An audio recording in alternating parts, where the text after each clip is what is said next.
बहुत समय पहले की बात है। एक साधु अपनी पत्नी के साथ नदी के तट पर रहता था। उन दोनों की कोई संतान नहीं थी। उनकी बड़ी इच्छा थी कि कम से कम एक संतान उनके यहाँ जरूर हो। एक दिन साधु जब तपस्या में लीन था, तभी एक चील ने अपने पंजे में फंसी एक चूहिया उसके ऊपर गिरा दी। साधु ने उस चूहिया को घर ले जाने का निश्चय किया, लेकिन उससे पहले उसने उसे एक लड़की में बदल दिया। उस लड़की को देखकर साधु की पत्नी ने पूछा, कौन है ये, से कहाँ से लाए हो?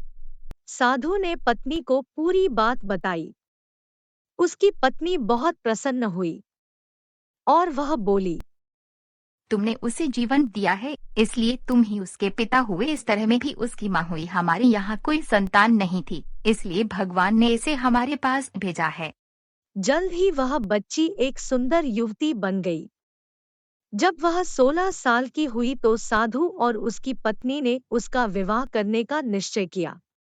साधु ने सूर्य देवता का आह्वान किया।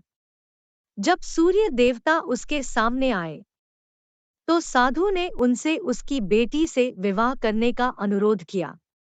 हालांकि लड़की को यह विचार अच्छा नहीं लगा और उसने कह दिया, क्षमा कीजिए, लेकिन मैं सूर्य देवता से विवाह नहीं कर सकती क्योंकि वह बहुत गर्म है।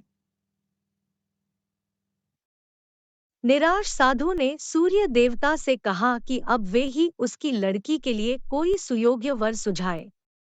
सूर्य देवता ने कहा, बादलों के देवता से आपकी लड़की की जोड़ी सही बैठेगी क्योंकि वे ही धूप की गर्मी से उसकी रक्षा कर सकते हैं।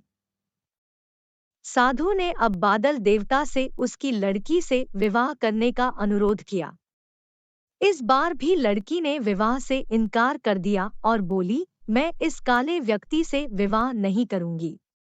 इसके अलावा बादलों की गरज से मुझे डर भी लगता है। साधु फिर से उदास हो गया और उसने बादल देवता से अनुरोध किया कि वे ही कोई सुयोग्य वर सुझाए। बादल देवता ने कहा, पवन देवता के साथ इसकी जोड़ी अच्छी रहेगी क्योंकि वे आसानी से मुझे उड़ा सकते हैं। साधु ने अब पवन देवता से विवाह का अनुरोध किया। इस बार भी लड़की ने विवाह से इनकार कर दिया और बोली, मैं ऐसे अस्थिर व्यक्ति से विवाह नहीं कर सकती जो हर समय यहाँ वहाँ उड़ता रहता हो। साधु काफी परेशान हो गया। साधु ने पवन देवता से ही कोई सुयोग्य वर सुझाने को कहा। पवन देव ने जवाब दिया, पर्वतों के राजा बहुत मजबूत और स्थिर हैं। वे बहती हुई हवा को भी आसानी से रोक सकते हैं। उनसे आपकी लड़की की जोड़ी सही बैठेगी। साधु अब पर्वतराज के पास गया और उससे उसकी लड़की के साथ विवाह करने का अनुरोध किया।